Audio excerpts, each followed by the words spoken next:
Assalamualaikum warahmatullahi wabarakatuh.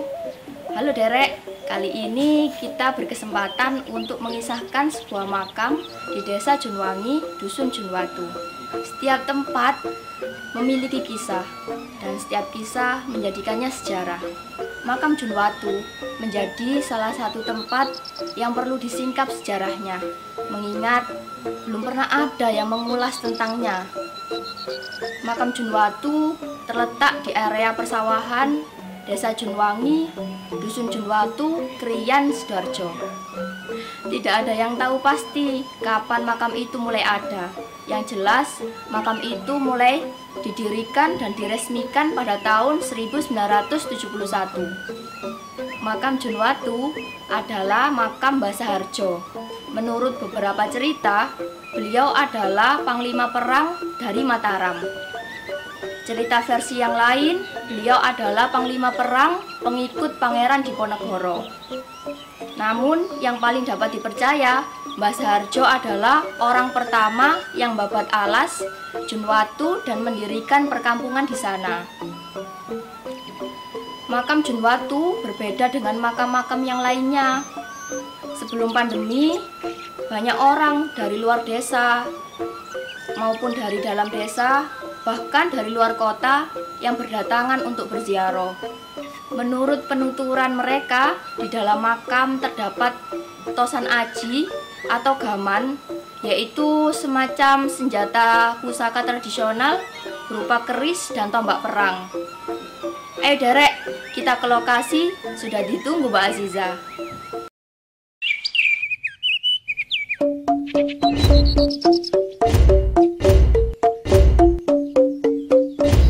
Baik, saat ini kita sudah berada di lokasi Krapyak yang bertempat di Dusun Junwatu, Desa Junwangi ini. Seperti yang kita lihat, tempat ini terlihat sangat nyaman, asri dan juga bersih. Di belakang saya ini, Krapyak ini menghadap langsung ke arah barat. Dan tidak jarang warga sekitar memanfaatkan keindahan sunrise yang bisa kita nikmati di sekeliling Krapyak ini. Namun, dalam situasi pandemi saat ini, pemerintah menganjurkan masyarakat untuk meminimalisir kerumunan. Maka tak heran jika perangkat desa dan juga warga sekitar mengambil tindakan tegas dengan cara menutup sementara Krapyak ini. Derek, ada sisi lain yang sangat menarik dari bangunan Krapyak ini sendiri. Bahkan hal ini bisa dikatakan merupakan ciri khas tersendiri dari bangunan Krapyak yang ada di Desa Junwangi ini. Bisa kita lihat ada dua pohon asam yang terbilang cukup besar ukurannya dan terletak tepat di depan Krapyak ini. Maka tak jarang sekali warga sekitar meluangkan waktunya untuk berteduh sejenak sembari menikmati sepoi-sepoi angin yang ada di sekitar Krapyak ini. Dan hal lainnya, Krapyak ini pun juga terletak di hamparan sawah yang berada di Desa Junwangi ini.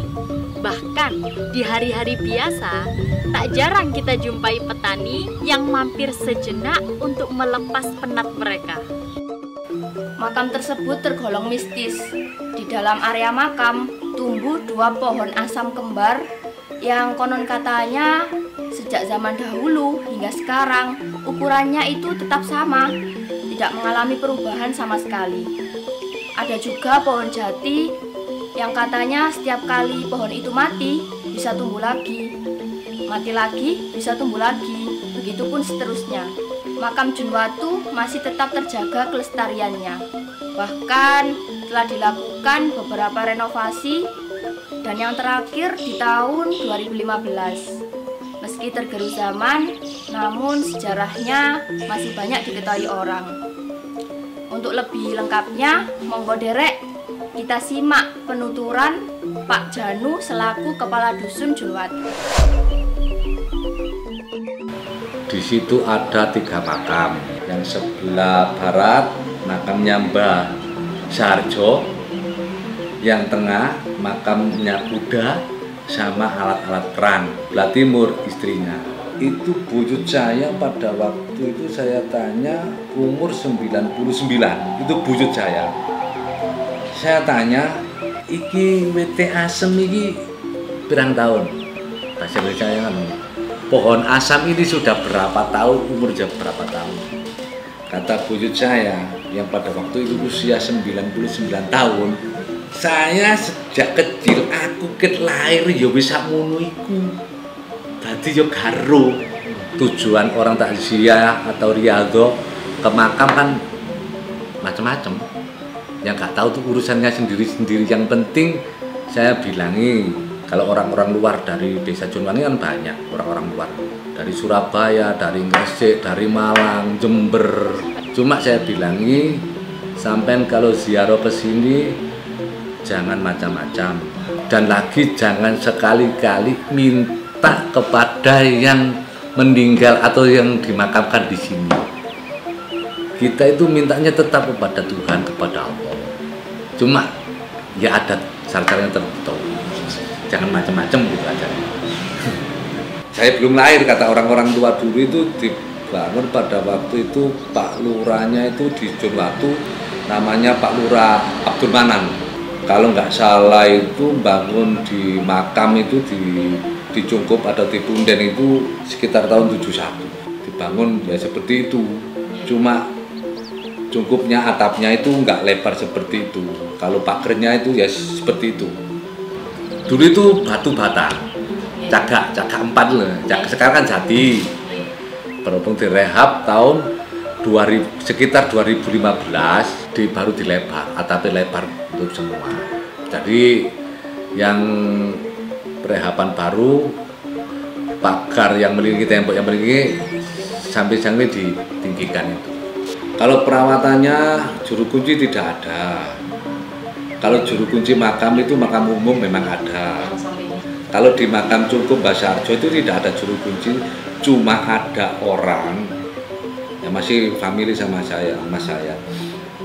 Itu yang tiap hari bersihkan nyapu sama ngepel itu, namanya Pak Rianto, mas saya. Nggak dapat honor, nggak dapat gaji, enggak. Kedepannya itu dibuatkan joglo, utawi seperti pendopo, usulan dari orang-orang takziah di situ. Kendalanya tidak ada kamar mandi dan WC. Ya, orang-orang luar sering nginap di situ. Nah, sering nginap di situ, kendalanya itu tidak ada WC dan kamar mandi. Nah, kalau bisa Pak Kasun ke depan itu dibuatkan seperti pendopo dan jeding kamar mandi. Nah, untuk jedinge ya sekalian dibuatkan musola kecil, kan lebih bagus. Sebelum panen, orang-orang Jawa, orang-orang kampung situ kalau bilang metik itu tumpeng di situ, ya di makam itu. Kalau petani itu pagi biasanya, tapi kalau orang kampung, semisal ada hajat pernikahan atau khitan anak atau buat rumah, itu biasanya kalau buat rumah biasanya orang sebelum keduk pondasi itu buat tumpeng di situ. Habis panen raya itu panen sejunwatu, itu panen bersama itu 2 blok, itu petani buat barian di situ, hajatan di situ, panen raya itu pakai panggang ayam semua. Spesial. Kadang-kadang saya hitung sekitar 80 sampai 100 tumpeng, panggang ayam semua. Ada semacam hall sesepuh desa. Bulan Ruwa, Sabtu Kliwon itu malamnya tahlilan dan istighosa di makam. Minggunya tasyakuran di situ. Ambil ustadz atau Pak Kiai dari luar untuk mimpin istighosa dan tahlil di situ. Jadi yang ikut ya sekitar 200-an lebih. Makan-makan, habis makan-makan ada campur sari di situ. Habis campur sari, habis sholat duhur itu pakai wayangan sampai sekitar jam 4. Bismillahirrahmanirrahim. Assalamualaikum warahmatullahi wabarakatuh. Lagi ngapain? Lagi ambil time lapse sunrise. Wah, matanya ini ya. Sekarang itu jam berapa ya? Alhamdulillah ini udah mulai agak pink. Kelihatan tuh awan-awannya. Ini menandakan insya Allah ini cerah pagi ini. Semangat untuk kita semua.